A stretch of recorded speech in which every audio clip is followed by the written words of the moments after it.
What up, dudes? It's Gaz, and welcome back to another Warframe video.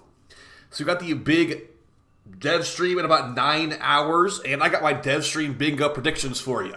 This will be going over what I think will be happening in the Devstream, and exact specifics might be a little bit fuzzy. So let's get right into my predictions and fun stuff. But before we do, make sure you sub this channel. We do daily Warframe video uploads, everything from build videos, discussion videos, all that kind of stuff in the right place for Warframe content. Also, yeah, we'll have a video overview of the new Devstream tonight, right when it comes out. Should be in about 12-ish hours from right now. It looks like we got a new message on the kind page over here. So, yeah, talk to Amir or something like that. All right, so let's get right into it. And a reminder, too, there's going to be multiple updates to talk about in this Devstream. It's not going to be only the Koumei and the 5/8 update, which will be hopefully in the next couple of weeks. They'll also be talking about Warframe 1999 as well. So let's go over what we got and what I'm thinking will be happening. Thanks for all the support recently, guys, by the way. All right. So starting off with our Devstream bingo. Reminder, this is coming out in a couple hours. This is all prediction stuff. But some of the stuff we do know will be happening. So here's my first prediction. CALIBAN finally is getting an augment. If you have looked at the augment mods added to Warframe in like the past, I don't know, actually no, not even the past, just ever, CALIBAN has never gotten an augment. But he is actually an older frame than some frames that have already gotten augments. For example, Korvex, very recent frame, Dagoth, relatively recent frame, they have gotten augment mods to their abilities before CALIBAN has, and CALIBAN has been out for multiple years longer than Korvex has. So, now that we know CALIBAN's getting his big rework, or hopefully a big rework, we'll see if it's big, I'm thinking maybe they'll give CALIBAN an augment finally, because it's funny, they've actively avoided giving CALIBAN an augment this whole time. Now he's getting a rework, maybe he'll get an augment and a rework, so that could be kind of cool. Either way, first one, if CALIBAN gets any kind of augment mentioned by Pablo in his little rework video, you can fill that square in. Moving on to the next one, Plains of Eidolon update. We have had the Plains of Eidolon in Warframe for a long time, and as far as updating it to making it more, recent, it doesn't really get that many updates. And in the picture for the Koumei and the 5/8 update, which is the update we'll be releasing soon, the promo image does have the Cetus City in the background, so that's got my gears turning. I think it might be potentially a Cetus update, like kind of quality of life update. So that'd mean they'd add like maybe, update the bounties, put like a GTA wanted level on the planes and stuff like that Fortuna has. So I'm hoping they do something like that, because, I don't really go to the planes, like, ever, because I've played those missions so many times, and I don't need any Eidolon Arcanes. I don't really have much reason to go there besides farming Aya. And even then, I already have, like, a lot of Aya, so hopefully they give us the Plains of Eidolon update. So my later squares on this one also talk about a Plains of Eidolon update in different ways, too, so that would be great if they could do that. Next, we know there's new Incarnons. We can finally talk about the Incarnons that have been leaked for like multiple months now after tonight. But yes, until then, I will not be talking about them. But here's my prediction. Whenever new Incarnons get added to the Warframe, it seems like now they can make them purchasable on day one. My prediction is that the new Incarnons will be purchasable on day one from Cavalera for Plat, which means I wouldn't have to play any circuit to get them. That also means you wouldn't have to play any circuit to get them either. If you want to, I think it's like 150, 180 Plat to get one of those Incarnons from Cavalera. So yeah, just that all over again. I'm expecting that. So get ready to, and they also give you the Pathos clamps if you buy them too, so it's pretty nice. But yeah, next one after that, they'll probably, I'm pretty sure they add new Incarnons they're going to be making it purchasable nowadays, because they didn't do that for like the Torrent and all that, but they said they probably would have added it, when they added new Incarnons, it's nice to have the option to buy them, honestly. Next one, next event info, air quotes, Arcanes. So yeah, we had Gargoyle's Cry this year, we had Belly of the Beast this year. It's been about like 3 months. We better have another Energize event coming up pretty soon. I'm being sarcastic, but yeah, I think they might talk about a potential new event at some point. The events have been going pretty well this year. Belly of the Beast was pretty boring. Gargoyle's Cry was pretty boring, but people still like them to get that loot. And I also liked making guides on them and playing them in the first place. So yeah, the events went pretty well. Another event would be cool. I wouldn't be surprised it's just another couple months till we have an event. And no, I'm not counting Nabarus Knights as an event. Although, we do have information about Nabarus returning. And yeah, guys, to bring the Sentient Surge Occucore mod back. Yeah, they actually are. We'll have a video on that soon. Next one, new Tenogen. I really feel like we need more Tenogen added more regularly in Warframe. We got like a Styadex skin and like 2 weapon skins or whatever last drop. And that was like hardly anything at all. So, if you get like a big Tenogen drop, like a Varuna skin, a Kalervo skin, like a bunch of stuff, like skins for characters that need them, that, not another Excalibur skin. Leave Excalibur be for like another update or two. Give him at least a month before he gets another Tenogen skin, because he's got like 6 or 7 of them. But yeah, I would love some new Tenogen for frames that don't have as many of them. But here comes a big one that people might actually care about. Sweeper Prime OP. The Sweeper Prime is the shotgun of Carrier Prime, and it's a prime shotgun for a Sentinel, but it does not really do a whole lot of damage. For that matter, Sentinel weapons in general don't really do that much damage, unless you're called the Verglas or the Verglas Prime. So, yeah, with this companion rework, I'm expecting pretty much every Prime Sentinel weapon that is not good to become good, and specifically the Sweeper Prime. I'm looking at the Sweeper Prime to potentially be a very strong shotgun after these changes. We'll see exactly what they do, but yeah, it just feels like it's too blatantly, like, seeming like it would be good, and it's not good, so I'm hoping that they buff the Sweeper Prime specifically in this update. Next one, the Unum Tower, another one of my little ideas for the Plains of Eidolon. The Unum Tower is going to be that big. If you play the new War Quest, you go to the Unum Tower in the new War Quest briefly. I'm wondering if we're going to be going over in there for this new update, Koumei and the Five Fates. I don't think they said there's a quest or not. I really feel like there's not a quest, but maybe there will be. But yeah, Unum Tower, I think it's an underutilized part of the game. It looks cool. We've gone in there briefly in the quest. But let's maybe get like a new game mode in there or something. They have not said anything about a new game mode. I'm not holding my breath on a new game mode, but there might still be a square out here that says new game mode. But yeah, either way, Unum Tower, if the Unum Tower is mentioned in any way, you can easily fill in that square. All right, next one. This might be one that might not be talked about on stage, more of a little small thing, but the AX-52 returning. The AX-52 was the drop weapon of TennoCon 2024, and it's pretty nice, but there is no way to get it in-game. They're probably going to add it to Barocketeer or some kind of in-game farmable location. That's what they do, the Athadai and stuff like that. So it's going to be one of those 2 spots probably. And if they do, they said that we talk about Warframe 1999 at this event. So maybe they'll be saying, okay, the AX-52 will return in the Warframe 1999 tile set, or Baro will be bringing it soon or something like that. But yeah, I think it's usually about like 3 to 6 months after TennoCon they'll return the drop weapon. So, the time is ticking. AX-52 will return. Will it return? Will DE tell us when it returns? Probably not, but maybe they will. So you thought that one if they said it today. Now this one is probably, I don't even know why I put this on here, but I'm just so hopeful for it someday. Crossover event. I feel like we need to have a crossover event at this point. We had the Unreal Tournament crossover skins, like the Ogress rocket launcher and like the Stalta shotgun or something like that. It was pretty nice. Like, those are some cool weapon skins that make the weapons feel entirely different. And we don't get many other crossover events like that, so I wish that we would get more. I think the devs want to do them more too, but they don't know exactly what they want to do. I believe someone asked Rebecca on the dev short the other day, like, do Warhammer 40k, and she's like, oh yeah, Warhammer 40k would be cool. Dude, Warhammer 40k would be cool. You get some, like, Space Marine skin, get, like, a Necron skin, like, just easy stuff like that. Tyranid skin, whatever. Throw in some cool skins for some Warframe, maybe some weapon skins too. I'll buy it. I know a lot of people would buy it. We just need to have these as options to buy, because right now there's no crossover skins in Warframe to buy. And as far as crossover events, we hardly ever have them with other games. I mean, even like other shows other shows, a show or an anime too. Like, come on, DE, just add one already. Come on, man. I would drop money on that easily. A lot of us would drop money on that easily. So he's got to have it in the game. All right, first prediction on the release date of the event. We got update in 2 weeks. Now, as far as when the update will launch, we have some potentially not great information as far as the prediction on the release date. So, it was stated that Rebecca and Megan, some of the lead devs of Warframe, are going on vacation for 2 weeks after the stream tonight. So, you can look at that from a good way, a good perspective or a bad perspective. Are the lead devs being out of the studio for 2 weeks? Does that mean that the update's so ready to go, it's just going to launch right away? Or does that mean that the update is not going to be launching for 2 weeks because the lead devs are on vacation? Either way, prediction number 1 of the update will be 2 weeks later, like basically right after they get back from vacation, they'll launch the update. But there's potential it will be longer than that, because, vacations in Japan sound kind of fun. Might want to be there for longer than 2 weeks. All right, next one. Stream gets cut off. Too much information.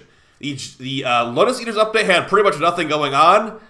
The Koumei and the Five Fates update is like the opposite of the Lotus Eaters update. So they have a ton of changes in it, hopefully, and a new frame and a frame rework and all this kind of stuff. So I have a feeling they're going to be having so much information, they will not be able to fit it all on stream. They'll have to some dev workshops afterwards. I'm expecting like 3 dev workshops after this stream's up, so expect a ton of information in that video tomorrow morning, honestly. But yeah, I'm expecting the stream to not be able to contain all the information. They're going to probably have like an hour and a half or 2 hours, and I'm expecting more than that amount of information in that stream. So we'll see. But if the stream cuts off early in any way, they're just like, oh, we'll talk about that later. We can't talk about it now, we don't have time. There you go. Moving on, new deluxe skin. It's been a bit since we had deluxe skin. I think, what was the most recent one? Wasn't it like, it wasn't Sevagoth. No, it wasn't. It was, Styanax, maybe?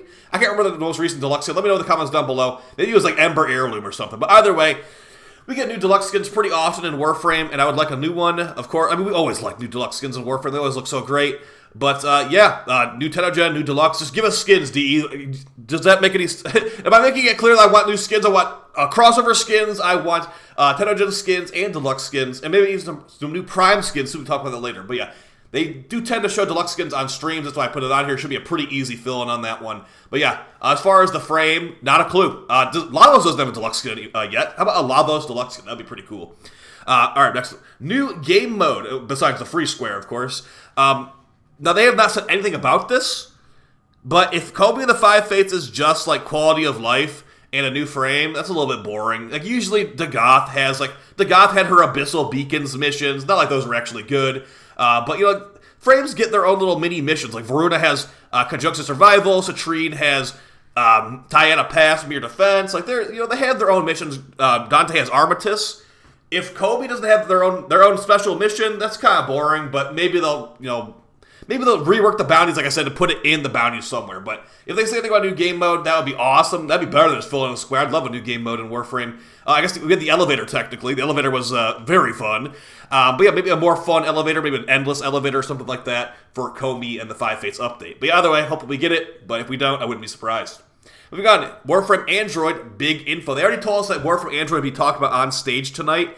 But to what extent, we don't know. So it was big information like, hey, we're actually going to launch it like next year. We're actually, we're going to be doing this stuff with Warframe Android version. That's what I'm looking for. I'm not looking just like, hey, we're still working on it. That's what they usually say is we're working on it. And I'm not saying that like I'm expecting more than that. I'm just saying that it would be great to have more information because, yeah, we have Warframe on iOS and not on Android. I know it's a lot of work to get that working, but yeah, just saying. Next one, this is more of a fun one, Oxalis DPS God. So, the Pet Rework 2.0 is going to finally show its face to us tonight, and there are going to be certain companions I think will still be really not combat-focused or really meta after this. One of those being Oxalis. Oxalis is the Sentinel that scans plants and fish for you in like the open worlds and like missions and stuff like that. So, the companion that scans fish is likely not going to be doing damage, and I don't see how this rework would make it be doing damage unless you obviously just take off all the fish scanning mods and the plant scanning mods, just put on like attack mode and put on the Verglas Prime. That's the Verglas Prime doing the work, not really the Sentinel doing the work, because the Sentinel's abilities are meant for like farming and fishing, and not farming by killing enemies, farming by catching fish. So we'll see. It would be a pretty drastic change that makes Sentinels like this actually good in combat. So, yeah, Oxalis DPS God, that's going to be pretty hard to fill in. But it might not be hard to fill in at all. It will be very easy to fill in, is the next one, Smita Big Nerf. We will finally know if Pablo laughing about nerfing Smita last year is going to actually turn into a real nerf tonight. So, Smita, the Loot Cat, giving you double Kuving, a Count Kirby in the background, buffing up those drops. That is what was on the chopping block for the Pet Rework. It's actually one of the bases of the Pet Rework itself. So, are they going to do it? We will see. I hope they don't do it, but I'm not going to be super shocked if it does happen, because this is Warframe right here, and we have ways of getting 16 Steel Essence, as you see on stream or on screen. That will be getting removed, potentially. So I'm going to really miss Count Kirby if they nerf him. I think a lot of people will miss their Smitas if they nerf him, because it's a very popular companion. But yeah, it would not be surprising, as we have been told like a year in advance, basically, that's happening. All right, next prediction for the update. Update next week. So, just because Rebecca and Megan are going on vacation does not mean that the update can't come out next week if they is already ready to go. And since Koumei the Five Fates is going to be a very substantial update, and it felt like Lotus Eaters wasn't really, I feel like they've been already working on this update for a while. So, who knows? But, hey, if the update is in 2 weeks, that would be great. If the update is next week, that'd be even better. Yeah, update next week. I'm saying, like, right after they finish the the Game Awards or the Tokyo Game Show, they're going to have Pablo launch the update or whoever, Steve, launch the update at home. That would be cool, but probably won't happen due to the devs going on vacation right away. But yeah, that would be great if it happened. Next one, accidental leak by a dev. They sometimes do this on stage. They'll be like, oh, we didn't mean to say Protea Prime. Like, they'll say Protea Prime on accident, and it's like they leaked Protea Prime. So accidental leak by dev. Maybe they'll say Zaku Prime. Maybe they'll say, infested Lichima or something. Maybe they'll say Kuva Stug. Either way, I wouldn't take it entirely as fact if they do say something like that along the lines on stage, but it has happened before. Those leaks have been accurate by the devs, so yeah. We got Spider Frame. Couldn't have a bingo list without this one on here. Koumei and the Five Fates. Koumei is going to be probably some kind of like either samurai frame or Steve keeps saying spider frame, so we'll see. Spider frame could be interesting. It's still a concept that people want. But we'll see. Spider frame it sounds very complicated. Like you want the wall latch and stuff and the web and all that stuff. So it'd be a very complicated frame, but it would be very cool sounding. So we'll see. Next, Prime Tease. Like I said, Zaku Prime. I don't want to try to predict it. After Sevagoth Prime just completely surprised us. It's like, do I want to try to predict the next Prime? Because it really should have been Zaku or somebody else.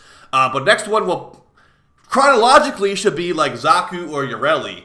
But we'll see. Like I said, I don't want to try to predict it because they just threw us a curveball with Sevagoth. Sevagoth got skipped ahead. They skipped 3 frames ahead of Sevagoth when it shouldn't have been Sevagoth. So I don't even know right now. Moving on, Caliban rework OP. We're gonna have a video of the Caliban rework from Pablo tonight, and we will see extensively how ridiculously strong he will be. It's a Pablo rework in 2024, so expect big things. Remember Hydroid becoming extremely good? I do. Remember Anaros getting buffed? I don't really remember that much, but some people like Anaros, so he got buffed and reworked too. So good stuff from all the Pablo reworks. So yeah, Caliban being OP, I can already fill in that square basically because Caliban was a very underused frame, and Pablo's getting his hands on him, and it's to be really good afterwards. Hopefully, this is a square I hopefully don't fill in. It's also kind of hard to fill this in with the weights. A position update in 3 weeks. This is probably the worst case scenario, but it's also not completely out of the question because DE likes to take their time with these updates sometimes. So let me paint the picture for you. After the game show, the Tokyo Game Show Awards thing tonight, whatever it's called, the Devstream happens, and DE says we are dropping the update at the end of October. How do you handle that? To me, I handle that as just another day at the office because these updates sometimes take a little bit longer to drop, especially when they're more substantial like this. So let's say they go on vacation, then after vacation's done, they come back to the studio, and then another week of working on the update and then drop it. That's potentially what could happen. I'm hoping it's not what happens, but I'm just saying it would not surprise me if it takes 3 weeks to get this update out. And I don't think it will take longer than 3 weeks. I think it will be in October, but it might not be late. It might not until late October. So yeah, as you can see, I have 3 squares in here. Update in 2 weeks, next week in 3 weeks. I don't know, and I really hope it's next week because that'd be really fun. But yeah, either way. And then last 2 squares, we got Predacite Rework. A very underutilized, why does this thing even exist? Infested Kubrow. From Deimos, they're just so much worse than Predacites. Predacites can come back from the dead constantly. Vulpophylas can come back from the dead constantly. Predacites can't do that. And I think Predacites should be able to do that. They have normal companion bond mod res thing, but Predacites and Vulpophylas, I feel like Vulpophylas have more going on for them, honestly. They have their viral procs on the dead. They have, Martyr Symbiosis bringing you back from the dead. And what does the Predacite have? They have, the Mecha set bonus, which is for any Kubrow. They have, abilities that don't work very well. They have, Endoparasitic Vector, which doesn't work, ever. And, yeah, some of the Vulpophylas don't have that much better abilities, but yeah, Predacites could definitely use a rework, and I hope that they do get them. And for the last one, multiple dev workshops. Like I said, expect a dev stream overview video tomorrow morning. I'm talking, we're going to be working on it on stream tonight. So yeah, come stop by the live stream if you haven't already, guys. I'll be live tonight. But yeah, we'll be working on the dev stream overview video on my stream. So come on, stop by if you want to check that out, and we can get that dev stream stuff going on. It might be a pretty if it's going to be 3 or 4 dev workshops like I'm expecting, it might be okay, here's the overview video, and then here's the specifics video the next day after that. But yeah, either way, be covering it extensively tonight. You got about 9 hours until that starts. So see you guys on the live stream channel. I appreciate the support, and have a great day. Take it easy. Peace.